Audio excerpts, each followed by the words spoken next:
Well, good morning, everybody. Yes, my name is David Trulio, and I'm thrilled to be here with all of you today. It's really an honor to welcome each of you to the Reagan Institute, which is the Washington, D.C. home of our foundation, our Reagan Presidential Foundation and Institute. So here we are, just across from Lafayette Square from the White House, and while we cherish this location, it's not the proximity to the place where President and Mrs. Reagan lived for 8 years that makes this institution so special. What is most compelling is the lasting power of President Reagan's vision and impact. That is what has drawn so many leaders and dignitaries to join us here over the years. So as we start this morning, I'd like to say thank you to all of our guests for being here with us, and special thanks to Ambassador Matthew Whitaker, the U.S. Ambassador to NATO, and to the ambassadors to the United States from, get this, 17 NATO member states. I think that's an amazing turnout, and we're very grateful for it. And I also want to thank everyone here as well for their leadership and for their shared belief in President Reagan's vision for a freer, more prosperous, and peaceful world. A peace made possible through the strength of the United States and of our NATO alliance. For President Reagan, NATO represented, quote, a living commitment of the nations of the West to the defense of democracy and individual liberty.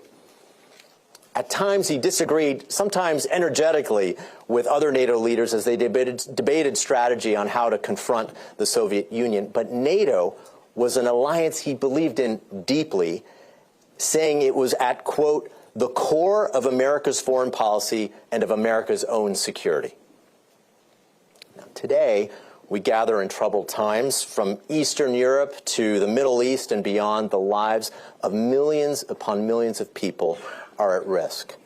And obviously, there are tough questions about the future of the alliance that has so long protected our peace, freedom, and prosperity. And among those questions, those include: what is required of America and other countries in confronting the threats facing the alliance?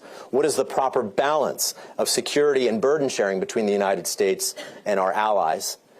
And how can we, as President Reagan put it in an address to the citizens of Western Europe, quote, be strong enough, be determined enough so that no adversary would think even for a moment that war might pay?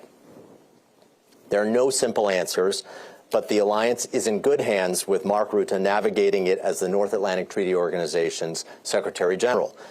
As the longest-serving Prime Minister of the Netherlands, who presided over 4 coalition governments, he developed a record and a reputation for pragmatism. A strong supporter of global and transatlantic cooperation, Secretary-General Rutte also knows how to forge consensus without compromising on principle. So especially in this consequential moment, Mr. Secretary-General, we look forward to your remarks, which will be followed by a conversation with the Reagan Institute's own policy director, Rachel Hoff. So ladies and gentlemen, please join me in giving a warm welcome to the 14th Secretary-General of NATO, Mark Rutte.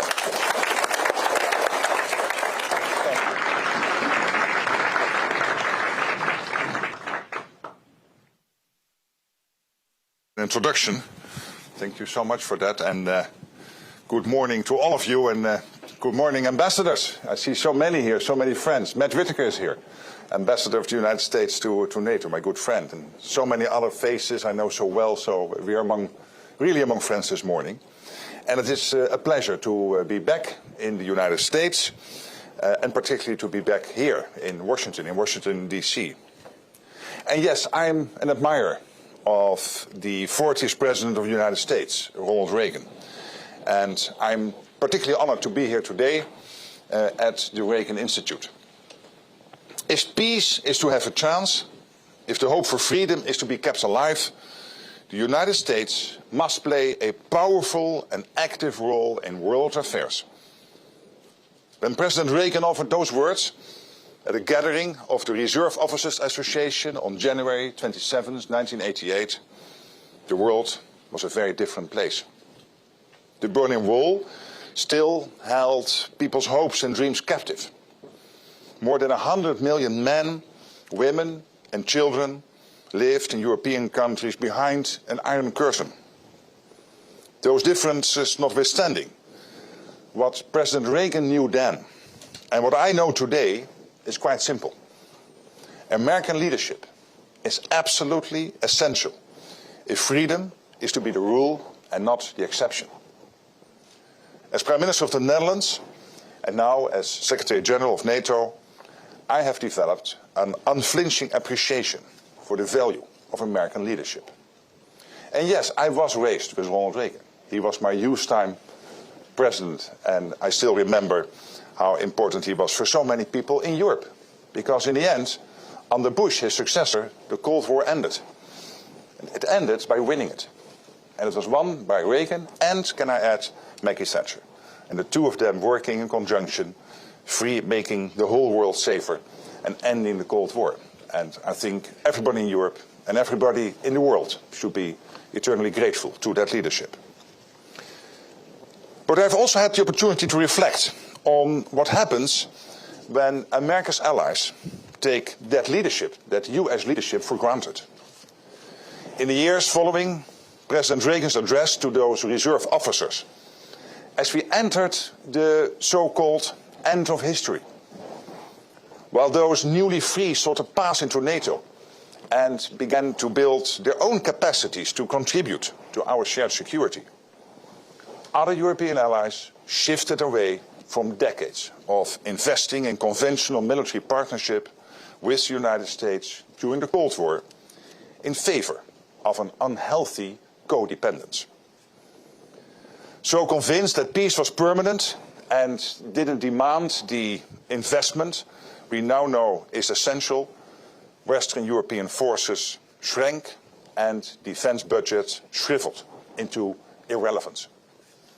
Over-reliance on the notion that security was just the new norm, and the United States would take care of any threats further afield, caused us Europeans to imagine that hard power was something to be embarrassed by, a relic of a bellicose past that humankind had now outgrown. But recent years have made abundantly clear that history is alive and kicking. That while Europe may not think in spheres of influence, countries like Russia certainly do. And we have seen that Putin is all too willing to use force to press the point. Thankfully, though, the same American leadership that set the conditions for staring down an evil empire has helped keep the alliance, an alliance that ensured freedom and security during the Cold War, that alliance going, retaining the foundations and tools we need, even while many of its allies underinvested. President Trump's commitment to progress reversed more than a generation of stagnation and atrophy by reminding Europe that values must be backed by hard power. Hard power provided not only by the United States, but through the collective effort of countries who are part of the most successful military alliance ever built. The President drove allies toward a historic decision at NATO summit in The Hague last summer to invest 5% of GDP into defense. And this will help to ensure that the NATO of the future is not an alliance in which allies are unhealthily dependent on the United States, and in which the United States knows that it has capable partners who are ready, willing and able to defend our freedom and security. Those investments are already laying the foundation for a stronger Europe in a stronger NATO, for a genuine partnership and the security that our freedom deserves. These investments are crucial. And allies are moving quickly to secure the budgets, grow their armed forces and field the capabilities we know we need. But even with this progress, it is clear we will need more. More high-end, exquisite capabilities to defend against the modern missiles our adversaries are employing against Kiev and Tel Aviv. More scalable, adaptable drone interceptor technology. And here, Ukraine's hard-earned battlefield lessons are saving lives beyond its own borders. At this moment, allies on NATO's eastern flank and our dear friends in the Gulf are defending against Russian and Iranian drones, thanks in part to Ukrainian technology that did not exist even 1 year ago. So business as usual will not meet this moment. And allow me here to applaud President Trump for his bold leadership and vision. The United States, and this is just an example from last week, just announced a framework agreement to triple production of certain types of Patriot missiles. And this is absolutely crucial. And there's another example of American leadership. And it is essential to refilling our magazines and building the arsenal of freedom. As I look towards the Ankara summit, I'm confident NATO collectively and allies individually will similarly act to break down barriers and unleash the potential of defense industry on both sides of the Atlantic. So the money is flowing. Industry and government will cooperate to ensure that money translates into the capabilities we need. Why then does everyone in this room have a knot in their stomach about the future of the transatlantic alliance? Why, when we turn on our televisions or scroll on our phones, do we see eager early drafts of NATO's obituary? Let me be clear. This alliance is not whistling past the graveyard, as you would say in the United States. Allies recognize, and I recognize, we are in a period of profound change in the transatlantic alliance. Europe is assuming a greater and fairer share of the task of providing for its conventional defense. And from that, there will be no going back, and nor should there be. This is a move from unhealthy codependence to a transatlantic alliance grounded in true partnership. For increased investments and improved production to matter, they must be accompanied by a mindset shift. That mindset shift is well underway. But these shifts are often only fully appreciated with the benefit of time. And the space between can be precarious. Let's consider the most recent events. When it came time to provide the logistical and other support the United States needed in Iran, some allies were a bit slow, to say the least. In fairness, they were also a bit surprised.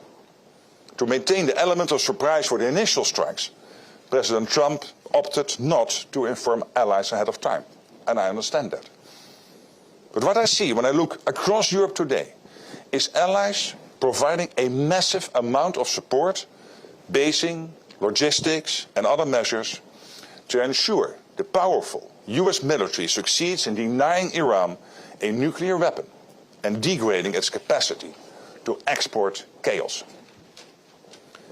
Nearly without exception, allies are doing everything the United States is asking. They have heard and are responding to President Trump's requests. The United Kingdom is leading a coalition of countries that are aligning the military, the political and the economic tools that will be required to ensure free passage through the Strait of Hormuz. This is evidence of a mindset shift. And right now, European allies play leading roles in NATO's operations to secure our eastern flank, the Baltic Sea and the Arctic, acting rapidly to field personnel, aircraft, naval vessels and more to bolster our security in the face of emerging threats in these regions. When Russian MiG-31s crossed the Estonian airspace last fall, it was European aircraft, Italians in the lead, backed up by Finns and Swedes, that turned them back. And a flock of Russian drones wandered recklessly into Poland around the same time. I'm proud to say it was a Dutch F-35 that fired the shot that took down the danger. In my estimation, Secretary Rubio is spot on when he says that an alliance cannot be a one-way street. It was not a one-way alliance when US, European and Canadian troops fought and sacrificed shoulder to shoulder in Afghanistan. And I'm heartened by the knowledge that every day, as we speak, the US, European and Canadian troops continue to train and deploy in support of our shared security. I'm confident that a stronger Europe and a stronger NATO will not take US leadership for granted. On the 40th anniversary of D-Day in 1984, standing atop the cliffs at Pointe du Hoc, where the US 2nd Ranger Battalion had fought to carve out a toehold on the continent, President Reagan offered an apt reflection. It is good and fitting to renew our commitment to each other, to our freedom, and to the alliance that protects it. NATO is changing, thanks to American leadership and a collective commitment to ensuring continued freedom and security. NATO is growing stronger. Thanks to the mindset shift that is happening, I see a true partnership on the transatlantic horizon. The future doesn't belong to the faint-hearted, Reagan famously said. As we brave this new path before us, I'm confident that together, the United States and its allies in NATO will deliver on our shared commitment to securing our freedom today, tomorrow, and well beyond. Thank you.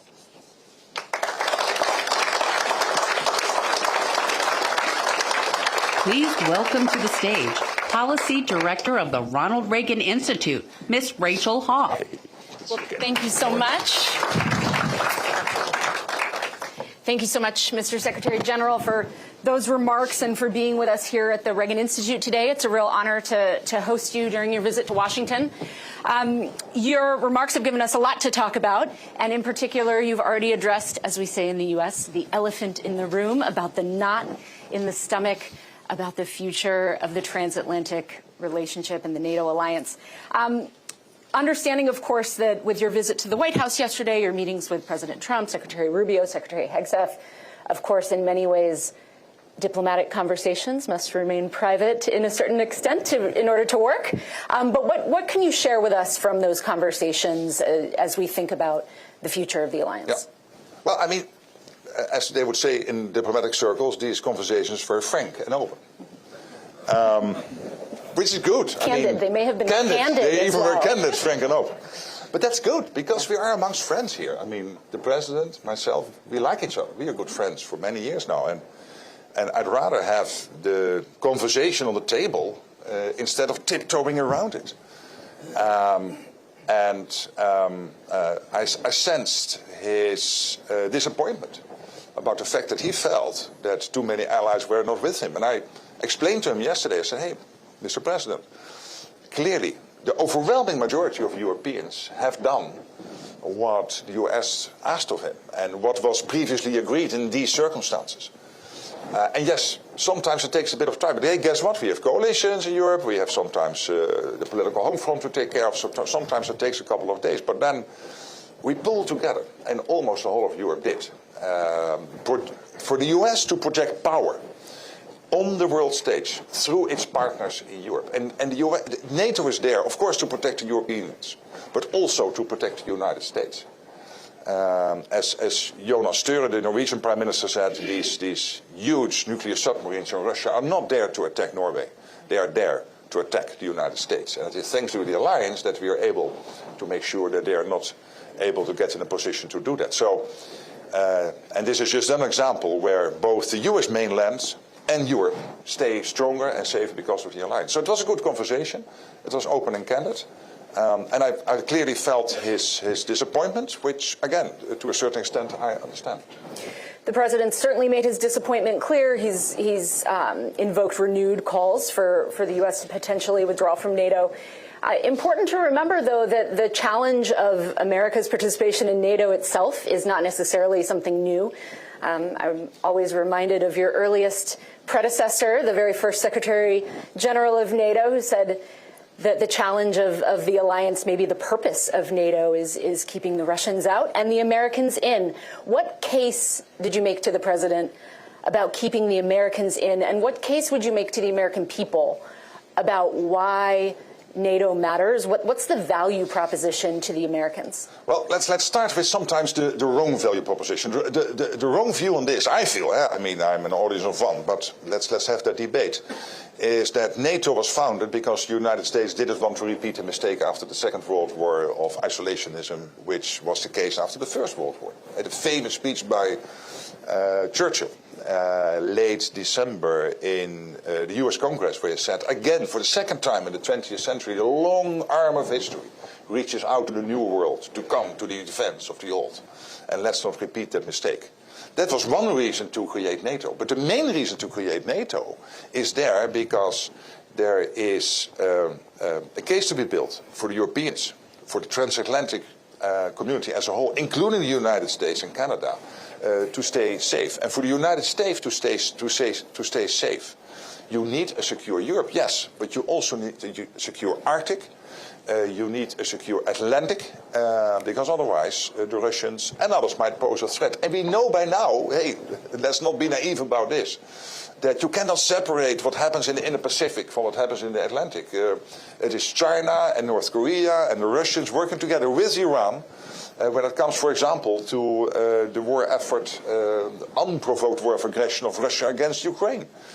They work together. This is worldwide, and we have to work together. I'm not pleading for NATO to expand to the Indo-Pacific, but the fact that we have that close cooperation now with Japan, with Korea, South Korea, with obviously Australia and New Zealand, I think is evidence of that. So for all these reasons, my family lives here in the United States, and they are partly Americans anyway by birth, and others have moved here after the Second World War.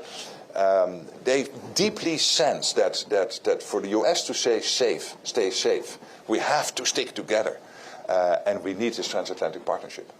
One of the things that we do at the Reagan Institute is public opinion polling among the American people, and our latest data before a couple months ago, before sort of the current moment with Iran, especially.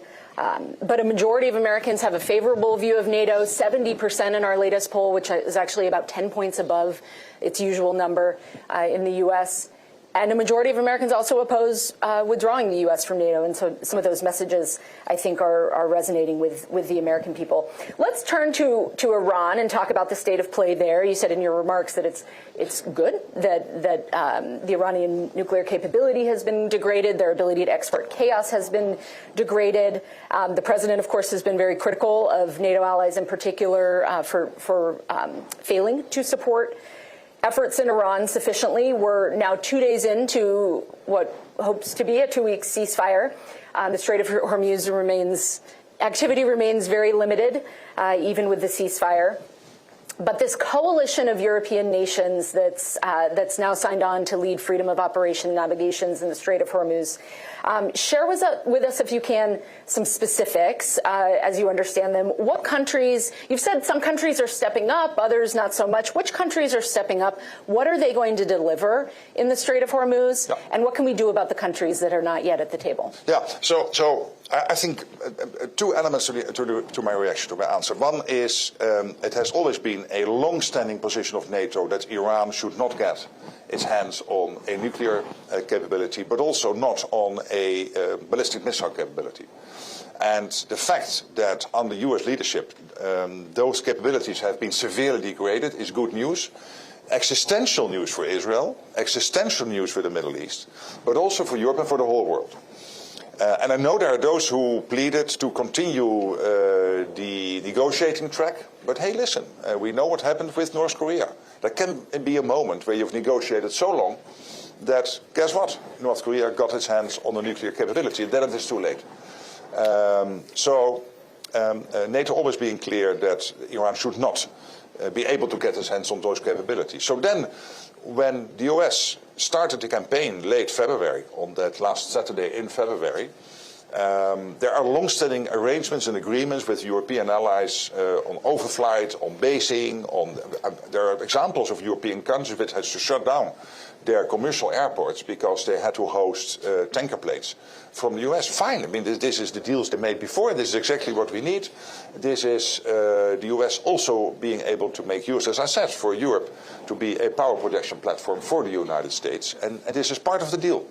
Not all European nations, but most did, sometimes with a little bit of delay. And there, I think, part of the explanation is the fact that the president wanted to maintain the element of surprise, which I totally understand. But that also meant that there was not a lot of prior consultation. So then they had to scramble to understand what was happening and then to step up.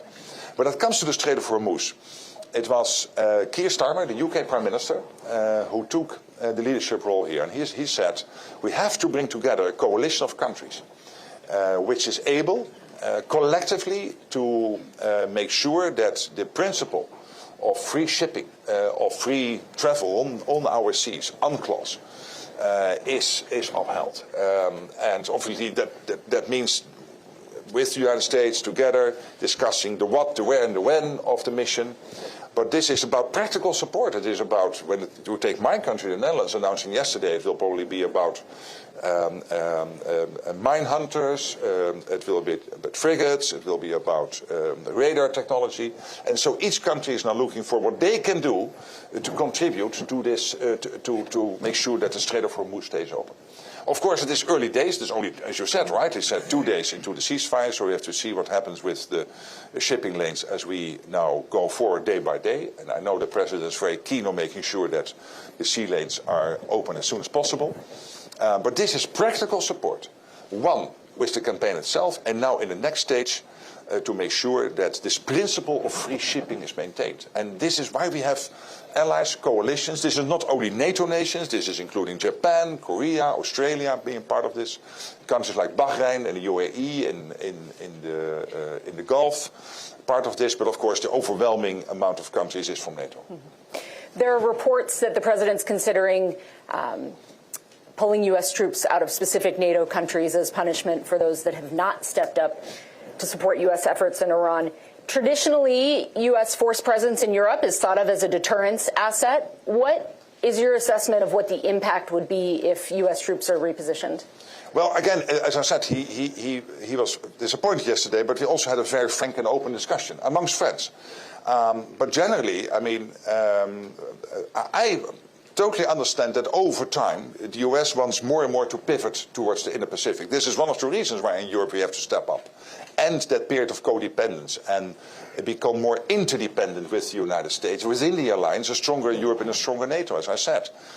What is important, of course, over time when you achieve that point is to make sure that whilst the Europeans are stepping up, and the US is, over time, making sure that they can also take care of the threats in the Indo-Pacific, and of course here in the own hemisphere, that it's done in a way where, when it comes to the essential capabilities and essential support, that we stay strong as an alliance. But everybody agrees with that. There's no debate on that.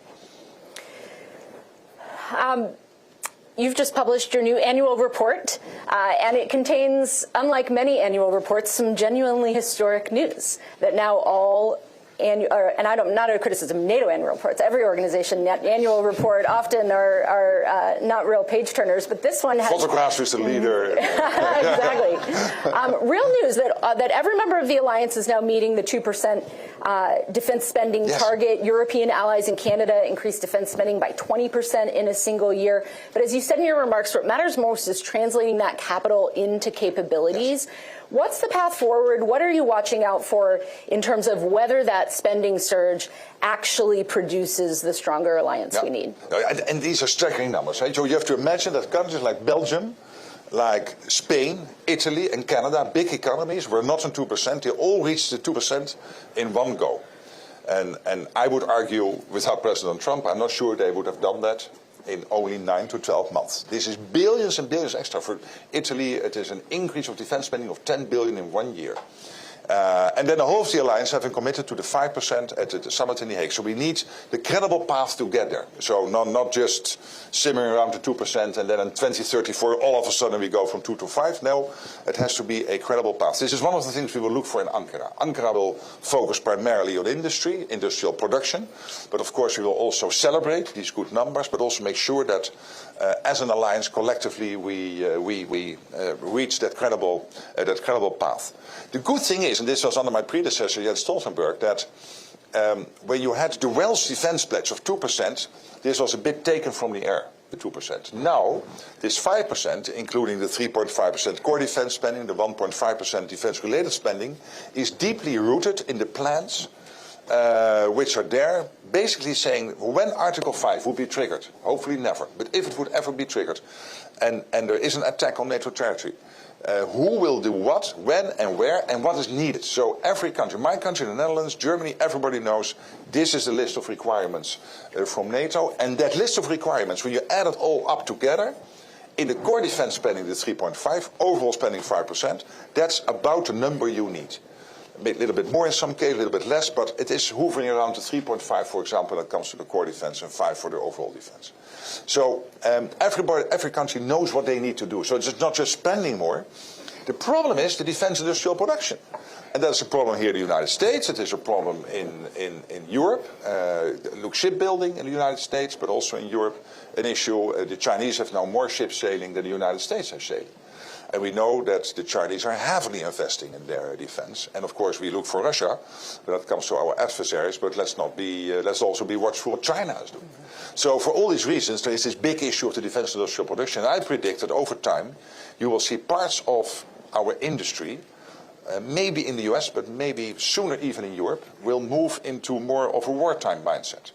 Not to prepare for war, but to make sure that you are able to refill the stockpiles, also making use of the traditional industrial base, not only of the defense industrial base. Because we are really in a tight race here, and we have to get this right very soon. When it comes to that industrial cooperation across the transatlantic alliance, moving, as you said in your remarks, from unhealthy codependency to partnership, what does that look like? What in particular, speaking to an American audience, primarily we have lots of defense industry CEOs and executives in the room as well. What do you need to see from the American industrial base in order to build that healthy partnership that you're looking for, either from industry partners or from the U.S. government side? Well, first of all, produce more. Put in the extra shifts, put in the extra production lines. Where necessary, build the new factories. Please don't talk about 10-year contracts, because you know in the US system you have a 1-year cycle, in the European system you have an election cycle of 3 or 4 years. But the money is there. I mean, you just mentioned a 20% increase. Look what Europeans are spending in the US. It was 10 billion in 2020. It was already 43 billion in 2024. Buying from Europe into the US industrial base, and that will massively increase, let alone what the US will need for itself to buy, given the huge increase of the defense budget here in the United States under Trump's leadership. So do this, and then secondly, work together. And I know there are many examples of US companies investing in Europe, setting up factories, for example, factories in the southern part of Bavaria to produce interceptors. And there are many of these examples, but also European companies like Thales, like Leonardo, so many cases. I mean, many companies from Turkey, for example, investing in the US, working together. So there is this transatlantic defense industrial base. And there is no way you can separate that. There's absolutely no way, because the only one who will benefit from that is Russia in the short term and China in the longer term. And we cannot have that. I'm going to come to questions from our audience here in the next couple of minutes. But to round out my questions to start, let's turn to Ukraine.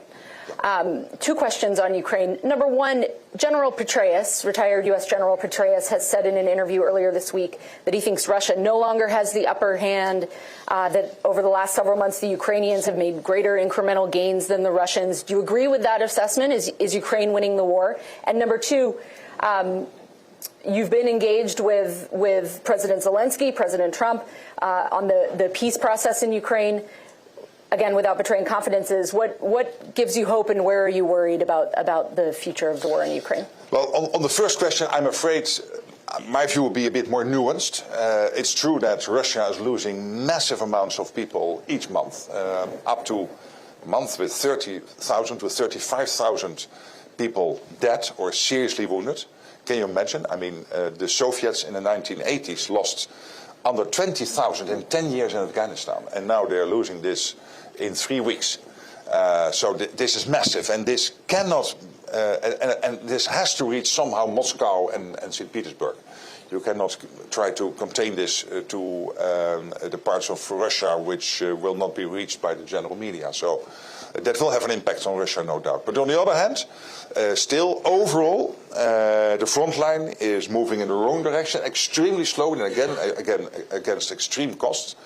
And the Ukrainians are staunchly defending themselves, and they are using the latest technology. I mentioned in my introduction the drone technology, and this gives them immense power, of course. And also when it comes to drones and anti-drones, they really have the upper hand on that part. But more generally, you still see very slowly that the movement is in the wrong direction, if you are pro-Ukraine like I am, and anti-Russian. When it comes to the second question, I still think we need a settlement for this, a peace deal.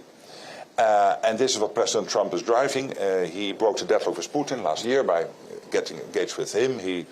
Steve Witkoff and Jared Kushner are working around the clock together with Marco Rubio to get this done.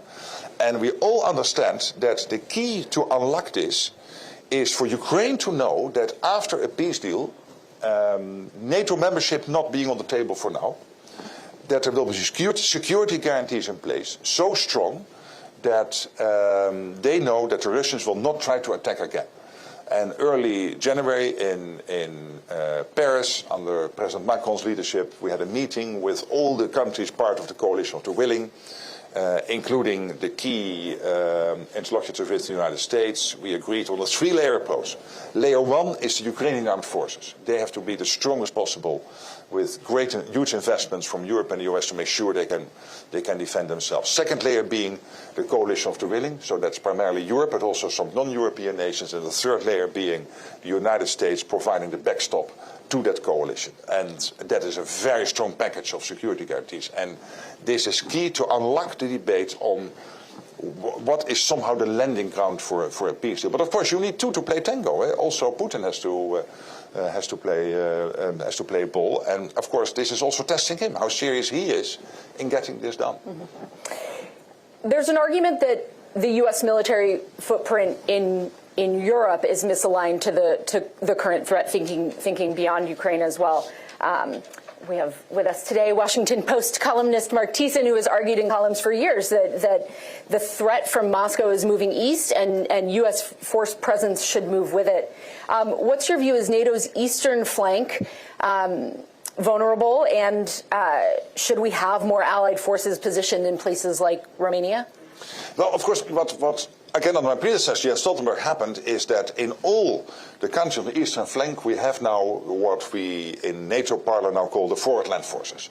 And these are multi-country forces helping to defend, for example, Latvia, where it is Canada taking the lead, Estonia, where the UK is taking the lead, Poland, where the US is taking the lead, so, and Lithuania, where my country, the Netherlands, is active under leadership of Germany.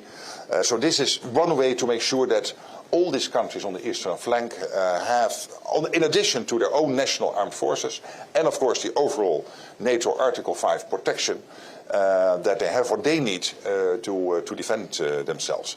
And of course you always have to make use of your resources, which are always limited, in the best possible way.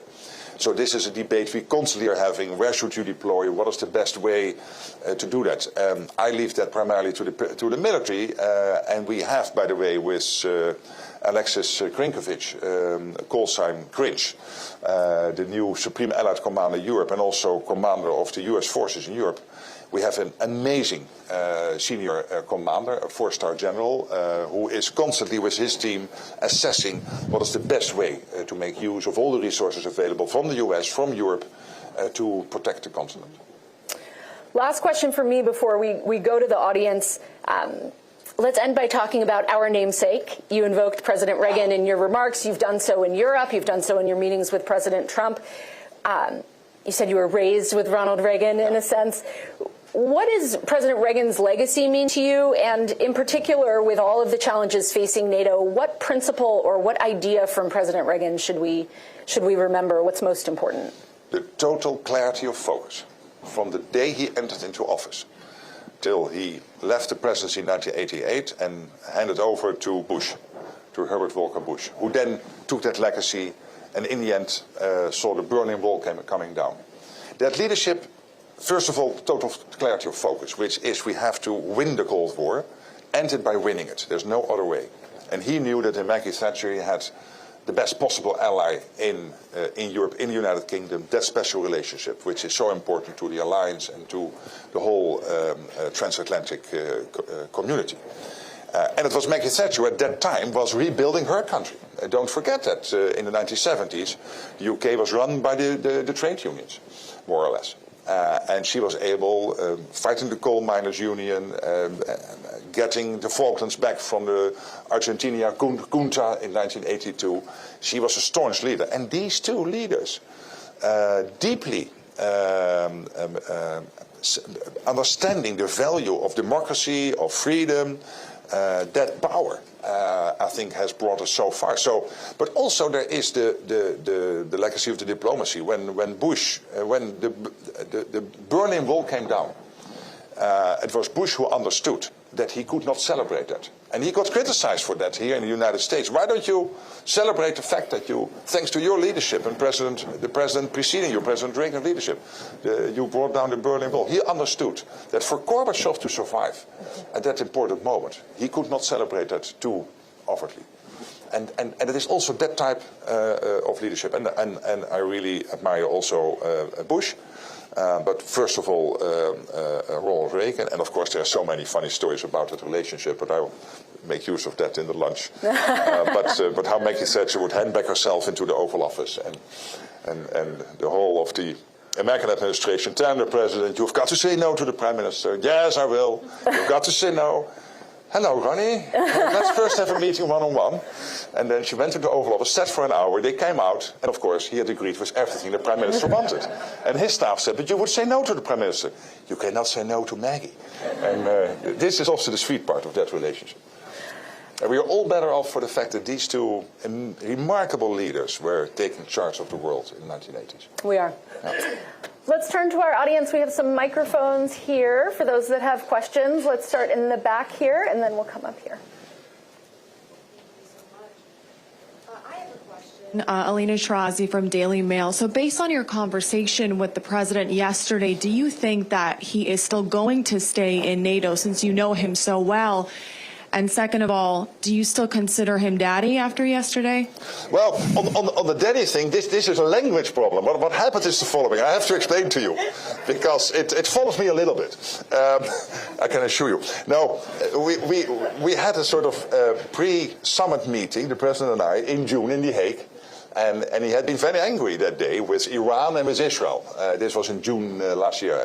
And in Dutch, you would say, hey, the translation of your father is daddy, and I would say, I said, hey, yeah, sometimes daddy has to be angry. So I was not calling him my daddy, but saying, but of course, daddy has also a special connotation, and I now have to live with this the rest of my life.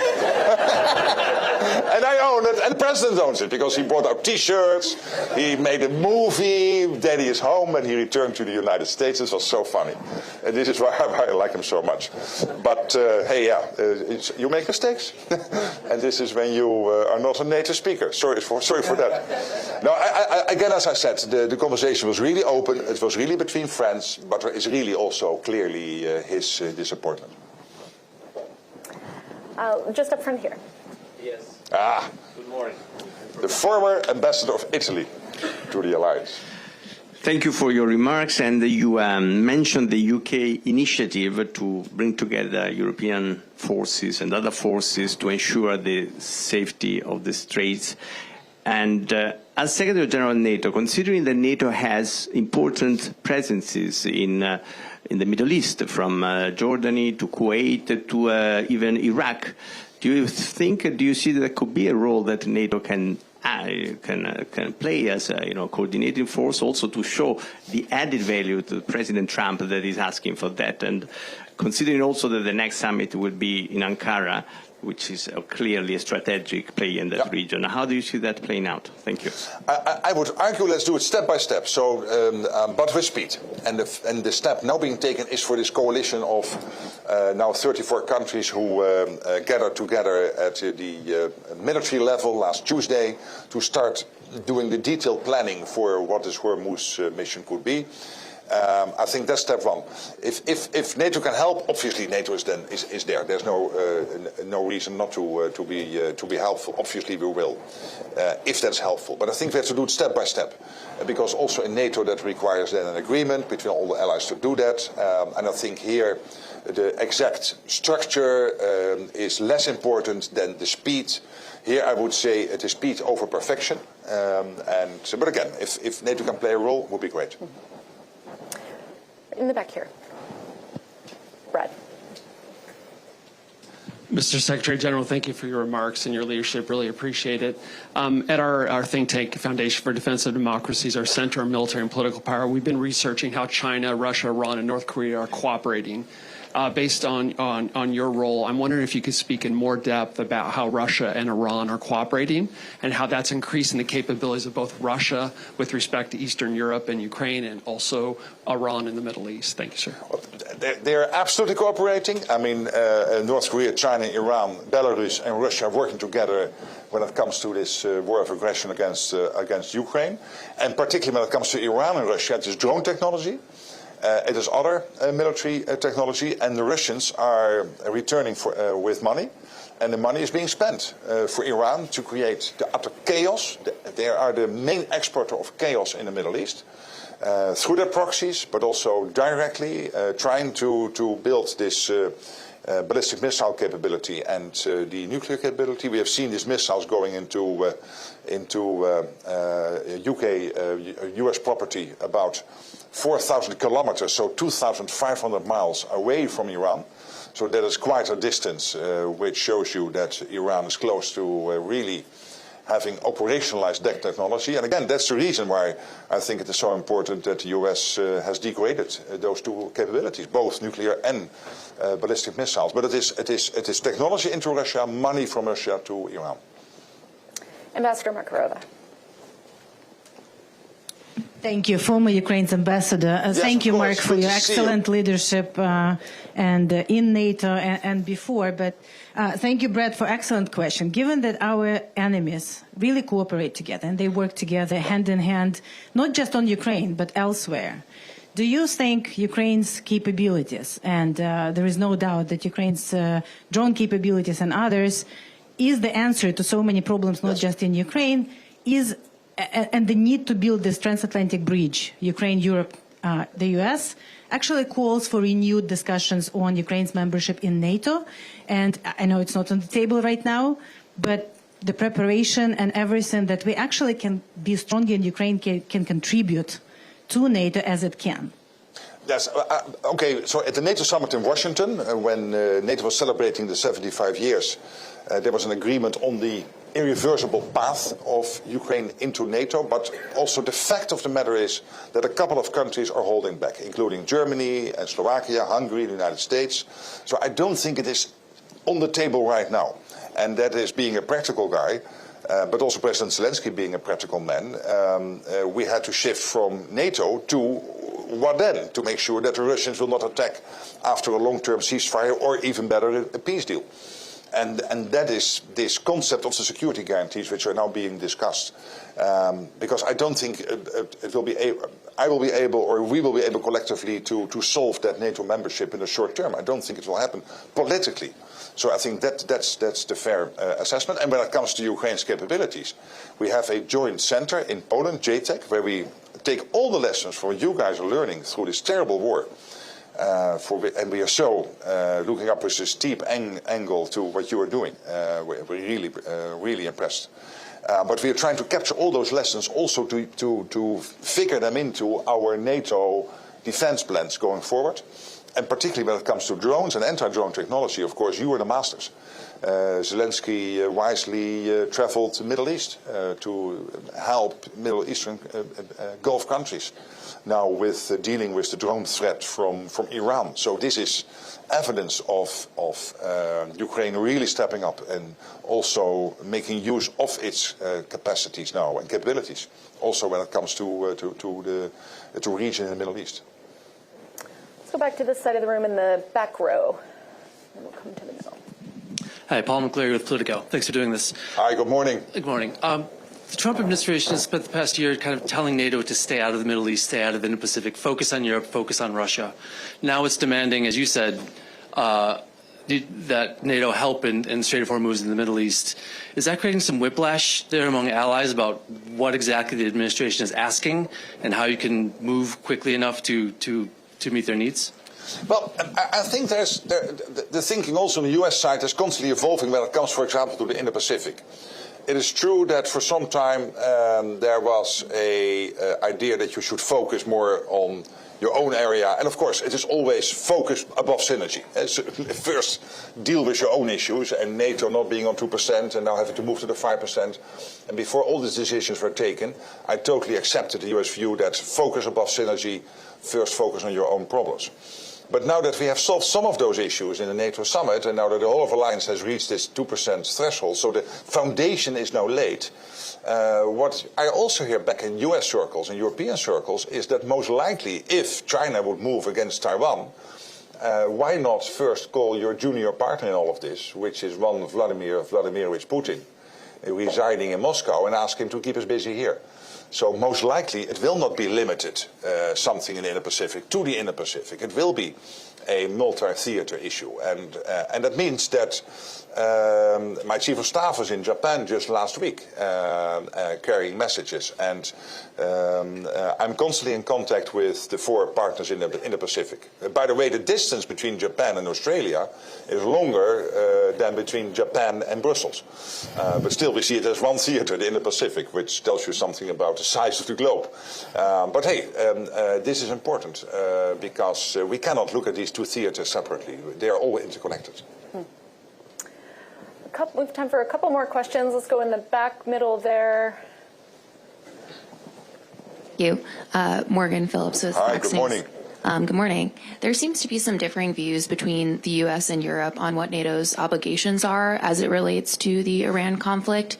After your meeting with President Trump, do you think the U.S. and Europe are on the same page about what NATO's obligations are? Yeah, and it's not so much NATO, it is the allies. So first of all, it might be that NATO plays a role, like the Italian ambassador was just referring to, but I think it is what allies can expect from each other. And I think rightly the US was expecting that if you have deals with European countries on making use of your own bases and other infrastructure in those countries in case you need it, that then, of course, countries should live up to those commitments. And the good news is, hey, guess what? The most of them did. Not all of them, but most of them. And sometimes it took a little bit of time, but most of them did. Now, when it comes to the Strait of Hormuz, what we are seeing under the leadership of Keir Starmer and these 34 countries working closely with the US is of course, a shared commitment and agreement that we cannot accept the strait to be closed. It has to be opening up, and when it is opened up, we have to keep it open. Because this is about free shipping, it's about the law of the sea, it is about free trade, etc. So big maritime nations like the UK, but also my own country, which is not that big, but as a maritime nation relevant in the Netherlands, but also I spoke to the Norwegian Prime Minister this morning on the phone, who is the 5th biggest maritime nation on earth. So that these nations come together, work together in this coalition to support this endeavor, I think is only logical. And a final question, we'll go right there in the back. Rinaldi, CBS News. Thank you for being here. Hi. Can you shed any light on conversations you might have had with President Trump about Greenland? And would NATO be willing to give up Greenland to President Trump? Well, here the President and I discussed very thoroughly the whole issue in Davos. And first of all, I share his view that there is a big risk that the Russians and the Chinese will become even more involved in the Arctic. Of course, the Arctic is at the moment 8 countries, 7 are part of NATO, 1 Russia not. And then there is China, which is a sort of honorary 9th Arctic country, because they are more and more involved there through Russia. So I think the President is right that we have to defend ourselves. So what we agreed in Davos is, one, that when it comes to the Arctic, NATO has to play a role here. And under General Klinkovich's leadership, we started Arctic Sentry, which is bringing together 5 of the NATO countries in the Arctic, plus, of course, all the other allies, and making sure that the Arctic stays safe, working closely with Canada and the US through NORAD, through NORSCOM, and this whole endeavor started late January and will help us to defend the Arctic, including Greenland, from this Russian and Chinese influence. So that is one part. The other part, of course, is that Denmark, Greenland and the US continue their bilateral, trilateral talks, focusing on, one, what happens if Greenland would in the future, maybe, yes, no, change its constitutional position within the Kingdom of Denmark. Would agreements then still be valid? I think a fair question to ask and to answer and to get an answer to. I think that's solvable. And secondly, how to prevent, when it comes to the Greenland economy, Russia and China getting access. So those conversations are ongoing. Mr. Secretary General, as we wind down our conversation today, I want to close by finishing a quote that Dave began in his introductory remarks. It's from President Reagan from the 1988 address that he gave to the citizens of Western Europe. He began, as Dave said, the Atlantic Alliance is the core of America's foreign policy and America's own security. But he went on, preservation of a peaceful, free, and democratic Europe is essential to the preservation of a free, peaceful, and democratic United States. If our fellow democracies are not secure, we cannot be secure. That is not simply a matter of treaty language. As important as treaty language is, it is an enduring reality. As enduring, President Reagan said, as the reality that a threat to the security of the state of Maine or New York or California is a threat to the security of all 50 American states. And then he said this, simply put, an attack on Munich is the same as an attack on Chicago. That's how President Reagan saw the NATO alliance. Mr. Secretary General, thank you for your work to preserve that alliance, and thank you for being with us here today. Thank you.